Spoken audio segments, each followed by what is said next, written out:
Dealers association ने अपनी 2 दिवसीय हड़ताल को समय से पहले ही स्थगित कर दिया। कल पहले दौर की वार्ता विफल रहने के बाद आज एक बार फिर से पेट्रोलियम डीलर्स एसोसिएशन के प्रतिनिधियों को सरकार ने वार्ता के लिए बुलाया। खाद्य एवं नागरिक आपूर्ति विभाग के प्रमुख सचिव भास्कर ए सावंत के साथ में वार्ता हुई और वार्ता के तुरंत बाद राजस्थान पेट्रोलियम डीलर्स एसोसिएशन के अध्यक्ष यानी कि राजेंद्र सिंह भाटी ने हड़ताल को 7 दिन के लिए स्थगित करने की घोषणा कर दी।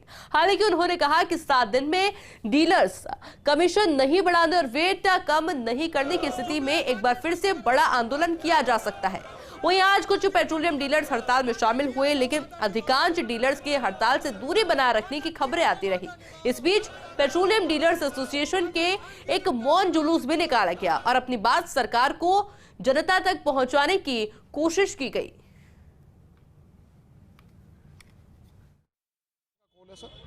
12 तारीख को सुबह 6 बजे तक हमारा कॉल दिया हुआ है।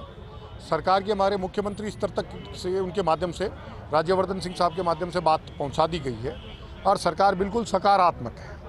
लेकिन हम एक ही चीज़ पे हमारी मांग है कि साहब आप हमें टाइम बाउंड बता दीजिए ताकि ये रोज़ रोज़ का हमें बंद नहीं करना पड़े, जिससे हम भी परेशान नहीं हो, आम जनता भी परेशान नहीं हो। निश्चित बता दीजिए 10 दिन 15 दिन जो भी आपको समय लेना है, क्योंकि पिछली इस परिस्थिति में हम कांग्रेस गवर्नमेंट में यही पीड़ित हुए थे और बार बार इसी चीज़ पे होना हो तो कोई जनता को बार बार परेशान करना या हैरान करना हमारा कोई उद्देश्य नहीं है। उप मुख्यमंत्री दिया कुमारी ने बताया कि प्रदेश में सड़क विकास के लिए केंद्र ने 220 करोड़ रुपए की राशि रिलीज की है। उन्होंने कहा कि इससे प्रदेश में सड़क विकास को गति मिलेगी और सड़क नेटवर्क मजबूत होगा।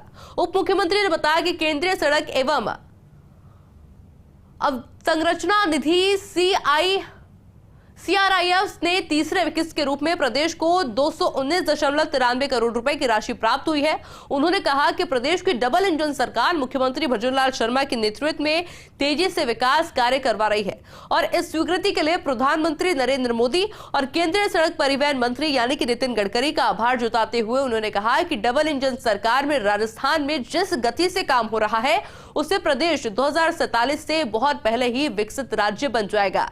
अतिरिक्त मुख्य सचिव PWD संदीप वर्मा ने बताया है कि राशि मिलने से CRIF श्रेणी के तहत स्वीकृत सड़क परियोजना को गति मिलेगी।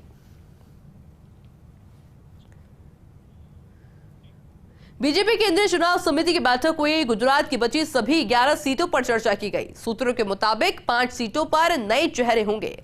अगले 2 दिन में बीजेपी की दूसरी लिस्ट भी जारी हो जाएगी। सूत्रों के हवाले से बड़ी खबर सामने आ रही है, क्योंकि आज देखिए प्रधानमंत्री नरेंद्र मोदी के नेतृत्व के अंदर बैठक हुई, क्योंकि पहली लिस्ट जारी हो चुकी है। ऐसे में अब दूसरे लिस्ट के अंदर कौन कौन से उम्मीदवार होंगे इस पर निगाहें बनी रही हुई है। इसके अलावा कई सीटें ऐसी भी थी जिनको होल्ड पर रखा गया था।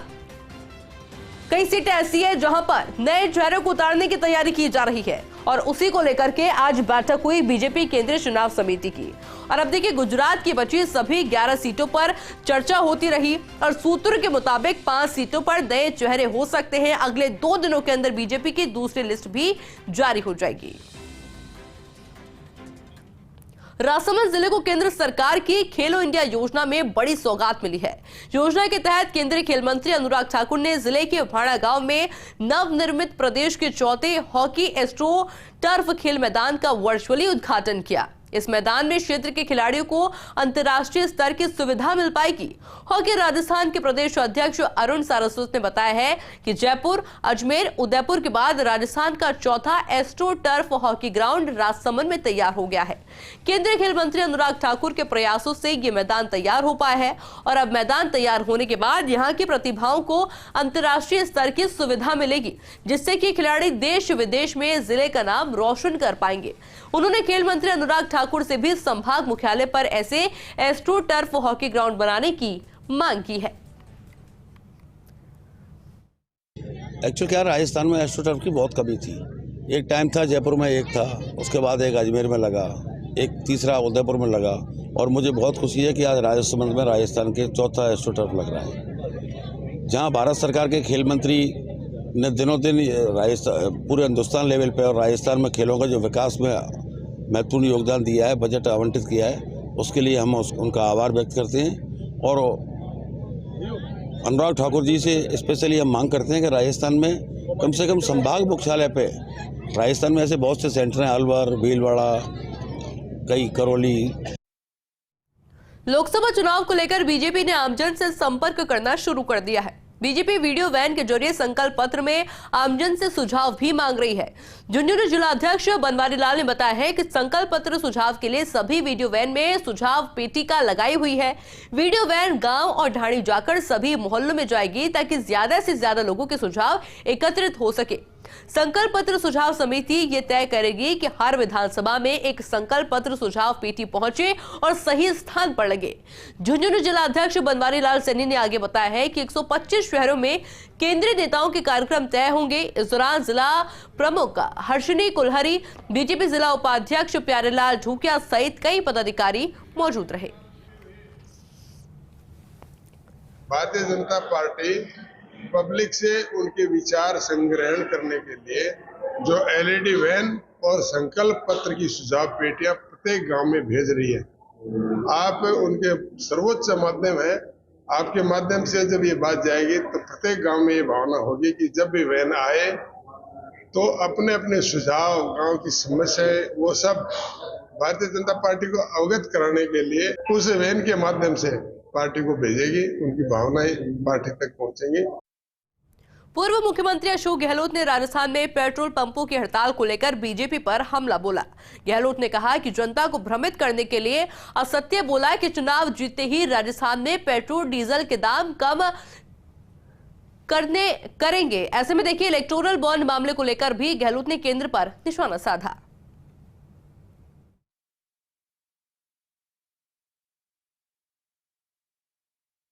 एसबीआई को टाइम मांगना नहीं चाहिए था। अपनी क्रेडिबिलिटी थी वो डाउन हुई है। जो घोटाला है इसका, ये इलेक्ट्रल बॉन्ड का जो एक्सपोर्ट हो रहा था और एक्सपोर्ट होगा कभी न कभी, तो उसके लिए आप आज जो कंप्यूटर हैं, रिकॉर्ड सब कंप्यूटर में होते हैं, इमीडिएटली दे सकते थे आप ईसीआई को। आपने बहाना का 6 महीने का बहाना किया एसबीआई ने, तो ये अपना आप में मैं समझता हूँ कि शक पैदा करता है कि क्या कारण था उन्होंने 6 महीने टाइम मांगा, किसके कहने से मांगा।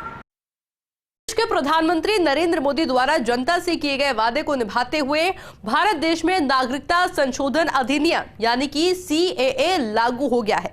केंद्र सरकार ने नागरिकता संशोधन अधिनियम को लेकर अधिसूचना जारी कर दी है और इसके लिए पोर्टल भी तैयार किया गया है, जिसके जरिए गैर मुस्लिम प्रवासी समुदाय के लोग नागरिकता पाने के लिए आवेदन कर सकेंगे। केंद्रीय गृह मंत्रालय द्वारा इसके लिए पूरी तैयारी कर ली गई है। लोक सीमांत संगठन के अध्यक्ष और पाक विस्थापितों के नेता हिंदू सिंह सोढ़ा ने फॉर्स इंडिया से बातचीत करते हुए इस फैसले का स्वागत किया।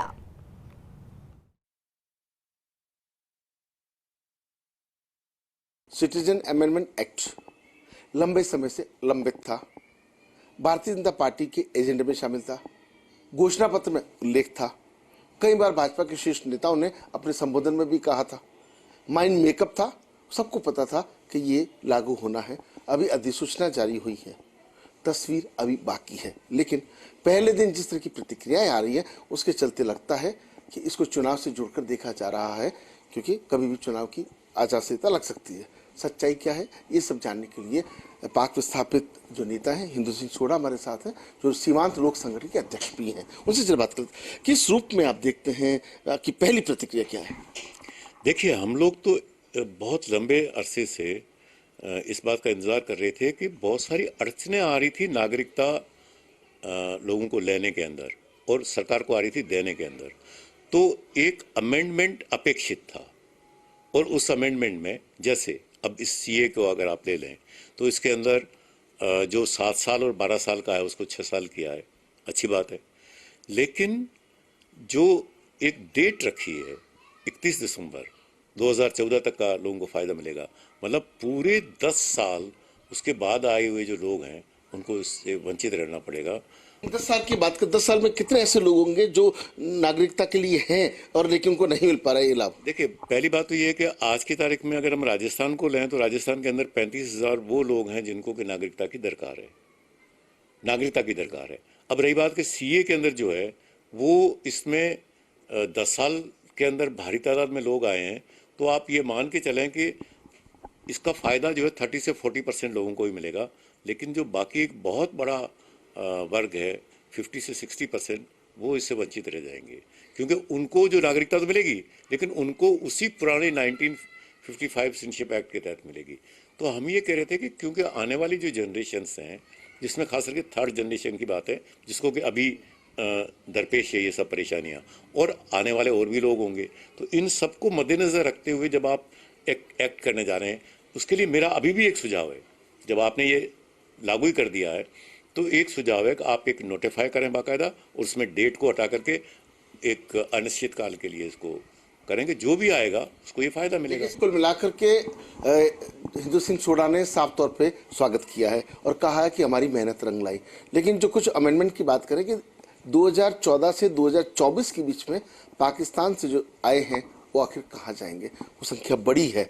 अब क्या लेकुना रहा है, जब पूरी तरह से अधिसूचना सामने आ जाएगी, जो नियम कायदे सामने आ जाएंगे, तो संभवतः इस विषय पे विचार हो सकता है, कैंप लग सकते हैं, सुझाव मांगे जा सकते हैं कि अभी अधिसूचना जारी हुई है, चुनाव के बाद में लोकसभा राज्यसभा से इसे पास कराना होता है, हो सकता है उस वक्त भी चर्चा के दौरान कुछ बदलाव हो सकते हैं। और कहते हैं कि बदलाव जब होते हैं तो अच्छे के लिए भी होते हैं, और ये बात देश के प्रधानमंत्री भी समझते हैं और देश के गृह मंत्री भी। मगर जिस तरीके से देश की सुरक्षा के लिहाज से ये फैसला लिया गया है, लोक सीमांत संगठन के अध्यक्ष हिंदू सिंह सोडा ने इसका वेलकम किया है। स्वर्ण सिंह गहलोत के साथ Rajiv Kaur, First India News, Jodhpur.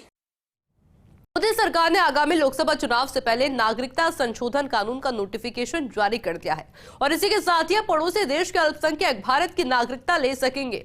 पड़ोसी देश से आने वाले अल्पसंख्यकों को सरकार द्वारा तैयार किए गए ऑनलाइन पोर्टल पर आवेदन करना होगा। सरकार द्वारा जारी अधिसूचना पर भाजपा में खुशी की लहर छा गई है। वहीं भाजपा कार्यकर्ताओं ने पाक विस्थापितों के साथ पटाखे फोड़कर मिठाई खिलाकर जश्न मनाया। विधायक छोटू सिंह भाटी, भाजपा जिलाध्यक्ष चंद्र प्रकाश शारदा, भाजपा मंत्री कवराज सिंह चौहान सहित भाजपा पदाधिकारियों ने खुशी मनाई। विधायक छोटू सिंह ने कहा कि पड़ोसी देशों से आए प्रताड़ित लोगों को हमारी सरकार ने सम्मान दिया है।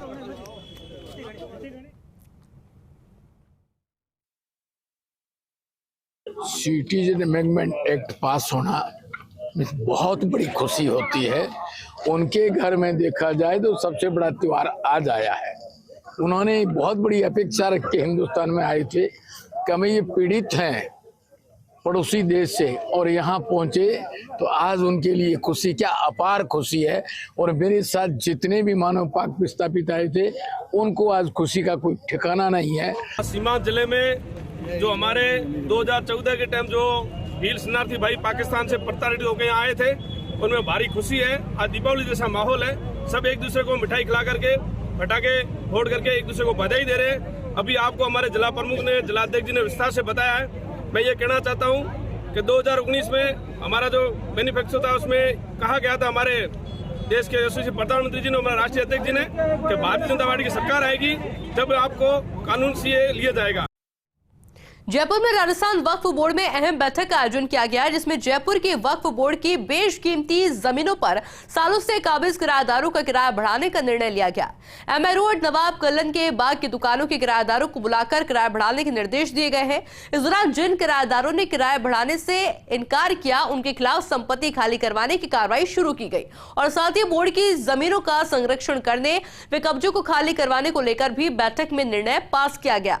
राजस्थान वक्फ बोर्ड अध्यक्ष खानू खान बुधवाली से खास बातचीत की हमारे सहयोगी जियाउद्दीन खान ने। देखिए, वक्फ बोर्ड की ज़मीनें बेशकीमती ज़मीन है, जिसके अंदर झुंझुनू शहर के अंदर गुड्डा मोड़ पे एक ज़मीन, जिसके ऊपर हाई कोर्ट का और डिस्ट्रिक्ट कोर्ट जो हमारे ट्रिब्यूनल उसका स्टे है, उसके बावजूद भी प्रशासन वहाँ सहयोग नहीं कर रहा है, वहाँ इलीगल कार्रवाई चल रही है। हमने प्रशासन को भी, कलेक्टर और तहसीलदार और वहाँ के एसपी को भी ज्ञापन दिया है, उसके बावजूद भी इलीगल जो कंस्ट्रक्शन चल रहा है, ये कोर्ट ऑफ कंटेम्प्ट है। उसके अंदर कलेक्टर भी पार्टी है, तहसीलदार और वहाँ के नगर परिषद को सम्मान्य न्यायालय ने पाबंद किया, उसके बावजूद ही ऐसी कोई कार्रवाई होती है तो कोर्ट का कंटेम्प्ट, जो सम्मान्य न्यायालय उनके खिलाफ जो कार्रवाई करेगी, हम उसके अग्रिम कार्रवाई के लिए निश्चित रूप से कोर्ट में दरवाजा खटखटाएंगे। पूर्व राजमाता सुशीला कुमारी के प्रथम पुण्यतिथि के मौके पर बीकानेर में वीर सावरकर संस्था की ओर से पीबीएम अस्पताल के ईएनटी विभाग में 1500 चश्मे वितरित किए गए। कार्यक्रम में बीकानेर पूर्व से विधायक सिद्धि कुमारी ने बतौर मुख्य अतिथि मौजूद रही। इस दौरान सभी ने पूर्व राजमाता सुशीला कुमारी को भावभीनी श्रद्धांजलि अर्पित की। कार्यक्रम में वक्ताओं ने कहा कि पूर्व राजमाता गरीब, वंचित और पीड़ितों की मददगार थी। उन्होंने जीवन भर सक्रिय रहकर मानवता की सेवा की। वहीं विधायक सिद्धि कुमारी ने संबोधित करते हुए कहा कि नेत्र शरीर का नाजुक और अहम अंग है। यह इंसान को दुनिया की खूबसूरती से अवगत करवाता है। नेत्र रोगों के इलाज के संबंध में अस्पताल की व्यवस्थाओं का फीडबैक भी लिया। इस मौके पर पीबीएम अस्पताल के अधीक्षक डॉक्टर पीके सैनी ने अस्पताल में उपलब्ध नेत्र जांच, सर्जरी, दवाइयों आदि के संबंध में जानकारी दी। कार्यक्रम में पूर्व केंद्रीय मंत्री और सीआर चौधरी, ईएनटी प्रभारी डॉक्टर मुरली मनोहर, डॉक्टर सत्यप्रकाश आचार्य, मोहन सुराणा सहित अस्पताल के स्टाफ और गणमान्य नागरिक मौजूद रहे।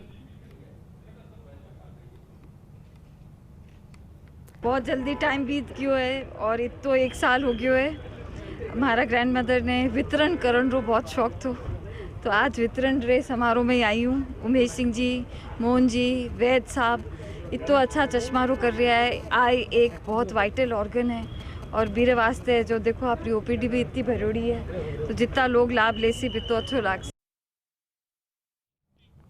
और चलिए अपडेट आपको दे देते हैं। बीजेपी केंद्रीय चुनाव समिति की बैठक खत्म हो चुकी है, क्योंकि बैठक लगातार जारी थी। सभी राज्यों को लेकर के मंथन किया जा रहा था और बड़ा अपडेट, बीजेपी केंद्रीय चुनाव समिति की बैठक खत्म हो चुकी है। प्रधानमंत्री नरेंद्र मोदी के नेतृत्व में बैठक लगातार जारी थी और देखिए, प्रधानमंत्री मोदी, जेपी नड्डा, गृह मंत्री अमित शाह, तमाम दिग्गजों की मौजूदगी थी। और अब दूसरे लिस्ट क्योंकि जल्द ही सामने आ सकती है। सूत्र ये बताते हैं कि 2 दिन के अंदर ये सूची सामने आ जाएगी, यानी कि दूसरी सूची की भी घोषणा कर दी जाएगी। पहली सूची आपने देखी थी, पहली लिस्ट, जिसमें 195 नाम बीजेपी के द्वारा घोषित किए जा चुके हैं और उस वक्त कुछ ऐसी सीटें थी जिनको होल्ड पर रखा गया था।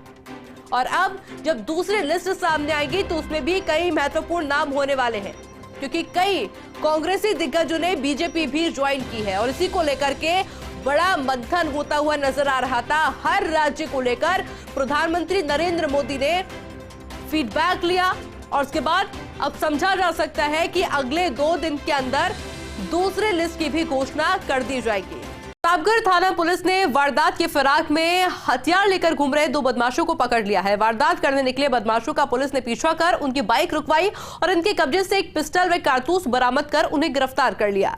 प्रतापगढ़ थाना प्रभारी मुनिंद्र सिंह ने बताया है कि मुखबिर की सूचना मिली थी कि राणा सागा मार्ग पर बाइक सवार 2 संदिग्ध किसी वारदात को अंजाम देने की फिराक में घूम रहे हैं। पुलिस ने टीम को बाइक सवार दोनों संदिग्धों की तलाश लेने पर इनके पास एक अवैध पिस्टल और जिंदा कारतूस मिला है। पूछताछ में प्रतापनगर इलाके से चोरी करना बताया गया है। गिरफ्तार किए गए बदमाशों ने एक बदमाश मंगल सिंह शातिर किस्म का अपराधी है, उसके खिलाफ 50 से अधिक प्रकरण पहले से दर्ज है। फिलहाल पुलिस बदमाशों से पूछताछ कर रही है।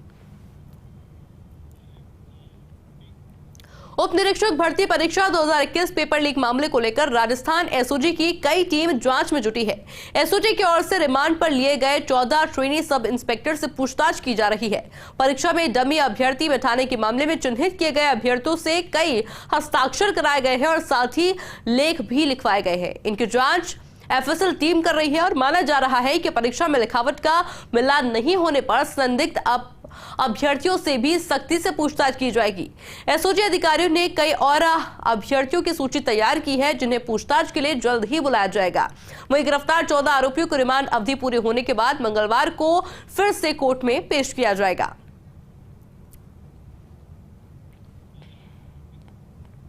राजधानी जयपुर को कोतवाली थाना पुलिस ने एक शातिर वाहन चोर को गिरफ्तार कर जयपुर शहर से चुराए गए 16 दोपहिया वाहन को जब्त किया है। पुलिस की प्रारंभिक पूछताछ में सामने आया है कि शातिर नशा करने का आदी है। नशे की लत को पूरा करने के लिए वाहन चोरी करता है। डीसीपी नॉर्थ राशि डोगरा डूडी ने बताया है कि शातिर वाहन चोर ईशा को गिरफ्तार किया गया है। पूछताछ में सामने आया है कि शातिर सुनसान जगह और गलियों में खड़े वाहनों को चिन्हित करता है और मास्टर चाबी की मदद से लॉक खोलता है। पहचान छुपाने के लिए हेलमेट लगाकर वारदात को अंजाम देता था, जिससे कि सस्ते दामों में बेचकर वो नशा कर सके और कई वारदातों के खुलने की भी आशंका बनी हुई है।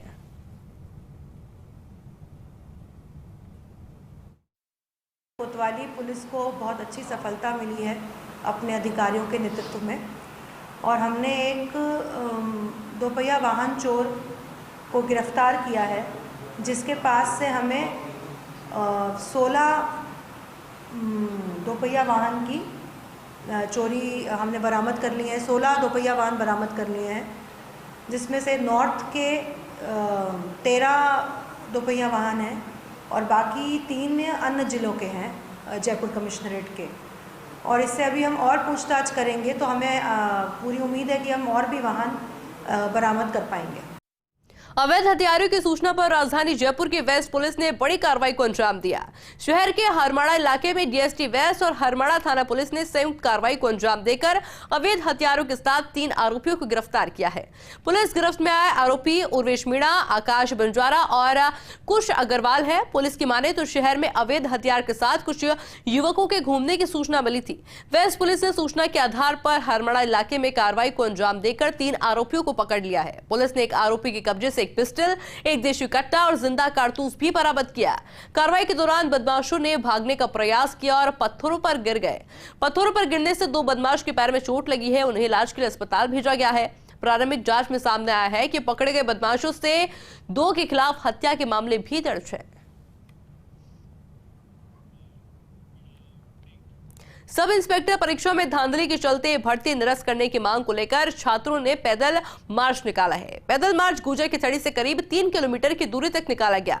इससे पूर्व ही पुलिस ने इस मार्च को संचालन कर रहे 2 लोगों को शांति भंग में पकड़ लिया है। छात्रों ने गुजर की थड़ी पर धरना देकर नारेबाजी भी की। छात्रों ने हाथी में स्लोगन लिखी तख्तियां लेकर मार्च निकाला।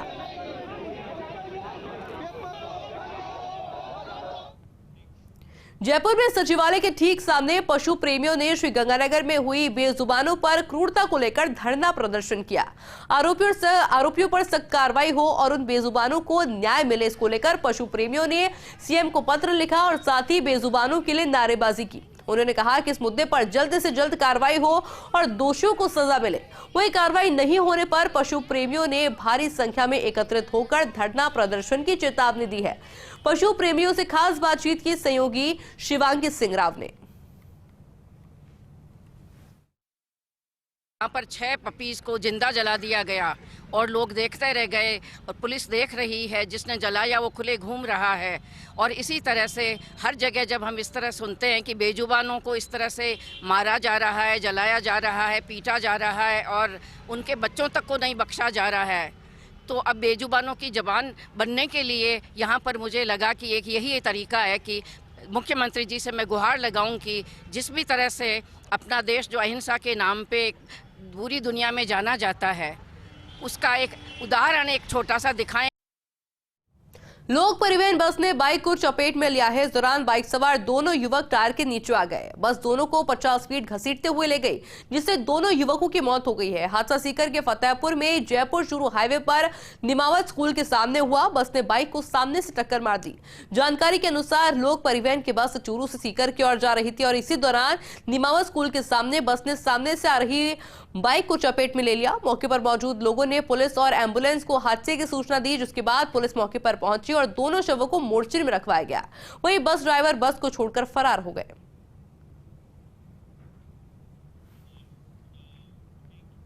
करौली एसपी सुमित मेहड़ा के निर्देशों पर सदर थाना पुलिस ने कार्रवाई करते हुए 25,000 रुपए के इनामी बदमाश वीर सिंह मीणा को गिरफ्तार किया है। कोडर निवासी वीर सिंह मीणा हत्या के मामले में 1 साल से फरार चल रहा था। इस मौके पर करौली एसपी सुमित मेहड़ा ने बताया है कि सदर थानाधिकारी योगेंद्र शर्मा की टीम ने मुखबिर से मिली सूचना पर आरोपी वीर सिंह को सलेमपुर पिलौदा गंगापुर सिटी से गिरफ्तार किया। फिलहाल पुलिस आरोपियों से पूछताछ कर रही है।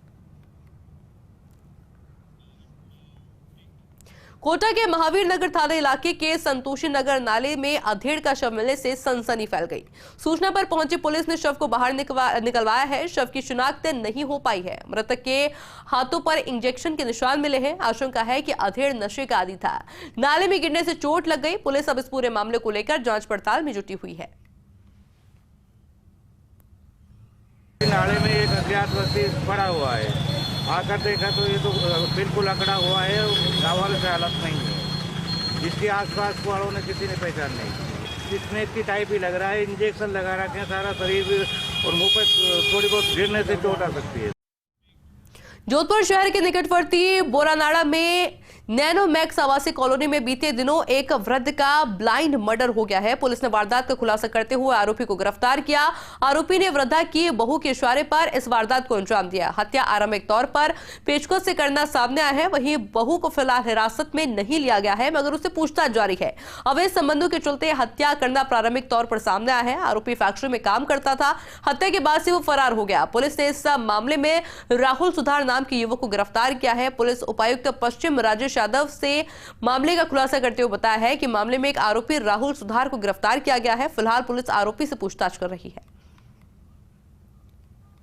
एक सूचना मिली थी मुझे, तो कंट्रोल रूम के थ्रू मिली थी करीबन 1-1:15 बजे कि ये आशीर्वाद नैनोमैक्स करके कॉलोनी है जो PS बोरानाड़ा में पाल गांव के अंदर है। न्यूली कंस्ट्रक्ट कॉलोनी जो बन रही है अभी, उसमें एक घर के अंदर एक महिला की हत्या हो गई है।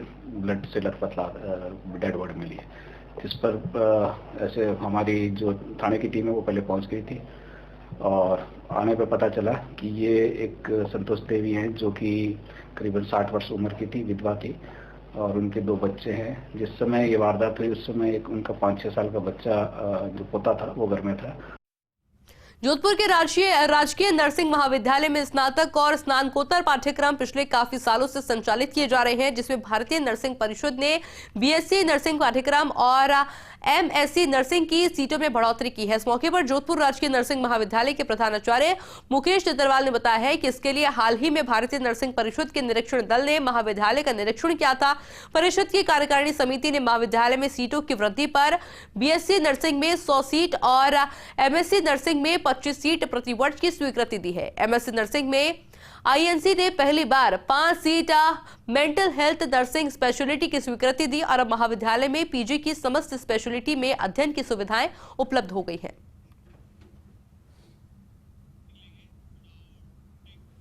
और चलिए टीम के क्रिकेटर रवि बिश्नोई अब जोधपुर जिले के लोकसभा इलेक्शन में ब्रांड एम्बेसडर बन गए हैं। जिला निर्वाचन अधिकारी और कलेक्टर गौरव अग्रवाल ने क्रिकेटर रवि बिश्नोई के साथ MOU साइन किया। इस मौके पर ब्रांड एम्बेसडर रवि बिश्नोई ने कहा कि मैं पहली बार वोट दूंगा। विधानसभा चुनाव के समय मैच के कारण वोट नहीं दे सके थे।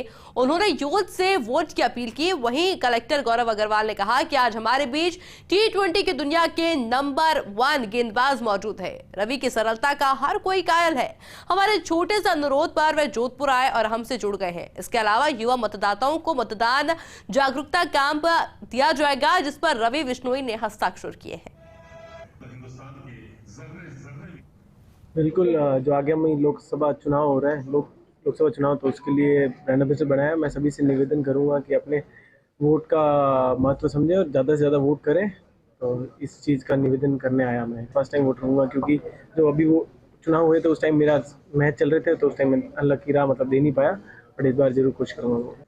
बिल्कुल, जो आगामी लोकसभा चुनाव हो रहा है, लोकसभा चुनाव, तो उसके लिए ब्रांड एम्बेसडर बनाया। मैं सभी से निवेदन करूँगा कि अपने वोट का महत्व समझें और ज़्यादा से ज़्यादा वोट करें। तो इस चीज़ का निवेदन करने आया। मैं फर्स्ट टाइम वोट रहूँगा, क्योंकि जो अभी वो चुनाव हुए तो उस टाइम मेरा मैच चल रहे थे, तो उस टाइम मैं अनलकी रहा, मतलब दे नहीं पाया, बट इस बार जरूर कोशिश करूँगा। विवाद सम्मेलन का आयोजन किया गया। 6 गांव मकराना, परबतसर, बोरावड़, बिंदियाद, बड़ू और कालवा मुख्यालय पर परबतसर के तत्वाधान में माली सैन्य समाज का सामूहिक विवाह सम्मेलन ग्राम बिंदियाद में संपन्न हुआ। विवाह सम्मेलन बिंदियाद के रेलवे स्टेशन के पास हजारीराम तंवर कृषि फार्म में आयोजित किया गया। बिंदियाद माली समाज अध्यक्ष कैलाश चंद तंवर ने बताया है कि 25वां माली समाज सामूहिक विवाह सम्मेलन बड़ी धूमधाम से 11 मार्च को संपन्न हुआ। बिंदियाद में माली समाज सामूहिक विवाह सम्मेलन में माली समाज के सैकड़ों गणमान्य नागरिकों और महिलाओं की उपस्थिति में विवाह सम्मेलन संपन्न हुआ। माली समाज विवाह समिति द्वारा वधू को कई उपहार भेंट किए गए हैं। आचार्य पंडित विमल पारिक के सानिध्य में 27 पंडितों ने 19 वर वधू जोड़ों के साथ में भगवान शालिग्राम संघ तुलसी विवाह वैदिक मंत्रोच्चार के साथ संपन्न हुआ। आचार्य पंडित विमल पारिक ने बताया है कि वर को 8वां वचन अधिक से अधिक वृक्षारोपण करने को कहा गया। फाल्गुन के महीने में चारों ओर होली का उल्लास देखा जा रहा है। जोधपुर के जूनी मंडी में घनश्याम जी मंदिर में धूमधाम से फागोत्सव मनाया गया। भक्त फाग के गीतों के साथ ठाकुर जी को गुलाल अबीर अर्पित करते नजर आए। दोपहर में मंदिर परिसर में भक्त होली के रंगों में डूबते नजर आए। करीब 1800 साल पुराने घनश्याम जी मंदिर में आज 40 दिन होली खेली जाती है। यहाँ का नजारा हर रोज लोगों में उत्साह भर देता है। होली खेलने का सिलसिला धुलंडी के बाद भी 4 दिनों तक जारी रहता है। हर साल बसंत पंचमी से रंग पंचमी तक दोपहर 12 बजे से 2 बजे और शाम 8 से 10 बजे तक गुलाल से होली खेली जाती है। फाल्गुन में हर रोज यहाँ 200 से 300 किलो गुलाल की खपत होती है। गुलाल के साथ फूलों से होली खेलने का भी आयोजन होता है। मंदिर में ढोलक की थाप पर होली के गीतों पर महिलाएं, पुरुष, बच्चे नाचते दिखाई देते हैं। विदेशी सैलानी भी एक दूसरे को रंग लगाने से रोक नहीं पाते। मंदिर जूनी दान मंडी जोधपुर में आया हुआ है और ये संबंध 1818 में इसकी स्थापना हुई थी। ये बसंत पंचमी को इसकी स्थापना हुई थी। बसंत पंचमी से लेकर फाग पाचम तक यहाँ पे होली का महोत्सव चलता है, जिसमें हमारे शिवरात्रि के बाद से गुलाले उड़ाना शुरू करते हैं, जो रंग पंचमी तक चलते हैं। होली के वक्त लोगों को उत्साह रहता है। 12 बजे होली होती है, शाम को गायन होता है। शाम के भक्त जो भी आते हैं, श्याम मंडली बनी हुई है, वो सारा सब कीर्तन करती है और लोगों में उत्साह, हर लोगों में उत्साह भरा हुआ है। जो भी भक्त लोग यहाँ मन्नत मांगे उसकी मन्नत पूरी होती है। जैसलमेर में सेवा भारती समिति की ओर से जैसलमेर में पहली बार श्री राम जानकी सर्वजातीय सामूहिक विवाह समारोह का आयोजन किया गया।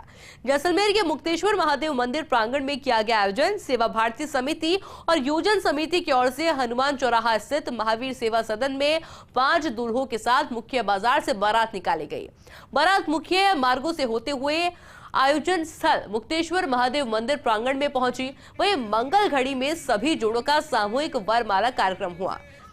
नवजीवन में प्रवेश करने वाले दंपति को आशीर्वाद स्वरूप वरिष्ठ प्रचारक नंदलाल जोशी और सेवा भारती के प्रांत संगठन मंत्री स्वरूपानंद ने आशीर्वचन प्रदान किए और शुभ मुहूर्त में विवाह संपन्न हुआ। इस आयोजन में वर वधू को आशीर्वाद देने जैसलमेर विधायक छोटू सिंह भाटी, महंता बाल भारती महाराज, महंता भगवान भारती सहित कई गणमान्य लोग पहुंचे। सामूहिक ही नहीं, सर्व जातीय आज यहाँ का आयोजन था। हमें बहुत खुशी है कि ये प्राचीन काल में भी प्रथाएं थी और लोग करते थे, संपन्न लोग उनका विवाह करते थे और वापिस सेवा भारती द्वारा इस प्रकार का आयोजन हुआ। ये जैसलमेर की आम जनता के लिए बहुत प्रशंसनीय है। जैसा कि अपन सभी जानते हैं कि गरीब बस्तियों में माता पिता को हमेशा चिंता रहती है कि हम अपने बच्चों की शादियां किस तरह से करा पाएंगे, और अगर शादी करवा भी लेते हैं तो बहुत हमेशा कर्ज में डूबे रहते हैं।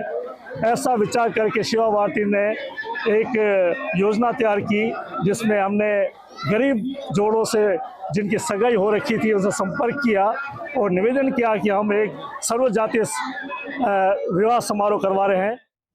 भरतपुर एसपी कार्यालय में जिले के सभी थानाधिकारी, व्रताधिकारी, अन्य पुलिसकर्मियों के अपराध के संबंध में बैठक हुई। बैठक में रेंज आईजी राहुल प्रकाश ने सभी से अपराधियों की जानकारी ली और सभी अपराधियों को जल्द पकड़ने की कार्रवाई के निर्देश दिए गए। रेंज आईजी ने बताया है कि आरोपियों को लोकसभा चुनाव से पहले गिरफ्तार किया जाए और इसके बाद रेंज आईजी ने भरतपुर जिले के सभी सीएलजी सदस्यों के साथ संवाद किया और उनके सुझाव मांगे। बैठक में एसपी मृदुल कछावा, प्रशिक्षकों आईपीएस हेमंत कलाल भी मौजूद रहे। और चलिए फिलहाल